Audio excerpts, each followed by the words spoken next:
متابعي صفحة تقنيات وعزف المزود، مرحبا بكم. نتقابل اليوم في فيديو جديد، وكما وعدتكم بقدرة الله باش نحكيو على طريقة التنظيف والاعتناء بالمكون المهم جدا في المزود واللي هو الكف. كيف ما نعرفوا الناس الكل، عندنا برشا عوامل تنجم تهلك القطعة الموسيقية نتاعنا، كيما السخانة، كيما الهواء اللي يخرج من المنازل ومن الفحولة، كيما العرق اللي يبقى من صوابع العازف على الكفة، وخاصة الكول اللي نجم يقعد من السكوتش اللي نعدلوا بيه في المنازل ولا في القرون من تالي. هذا كله يأثر على عمر الكفة، وخاصة يأثر على نوعية الصوت اللي خارجة من الكفة. ولهنا بقدرة الله باش نعطيكم الطريقة المثالية للتنظيف والاعتناء في نفس الوقت.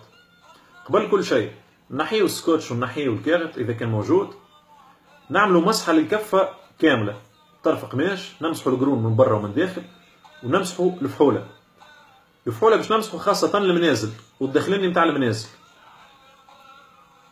بالمنزلة. من بعد فيما يخص القرون، باش نشدوا القرون نعملوا لهم مسحة خفيفة، نأكد ونعاود مسحة خفيفة بالخل الأبيض، فيناغر بلون.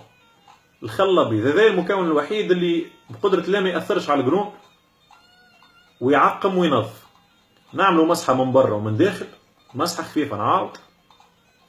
بعد المسحة هذه ننشفوا القرون بالكدا، ونعاودوا نعملوا لهم مسحة بزيت طبيعي. كي نقول زيت طبيعي، زيت زيتونة، زيت لوز، زيت جلجلان، أي زيت طبيعي. الفايدة يكون ناتوريل، ما فيهوش مكونات كيميائية. نعملوا مسحة خفافة، نخليوها شوية ومن بعد نمسحوها. هذا فيما يخص القرون. فيما يخص الفحولة،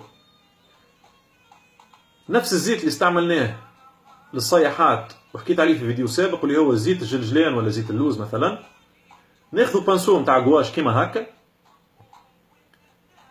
نبلوا البانسو شويه بالزيت، وناخذوا بالمنزله نمسحوا الدايره نتاع المنزل، الدايره كهو، ما نمسوا حتى شيء اخر.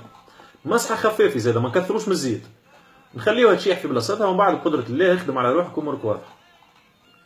الطريقه هذه نجم نستعملوها مره في 6 شهور لمره في العام، ما اكثرش. هذا الفيديو نتاع اليوم فيما يخص طريقه التنظيف والاعتناء بالكفه. اذا كان عجبك الفيديو انزل جيم، وما تنساش تبارتاجي باش المغروم يعاود يتفرج. مرحبا بكم، وان شاء الله نتقابلوا في فيديو مرة أخرى. في الأمان.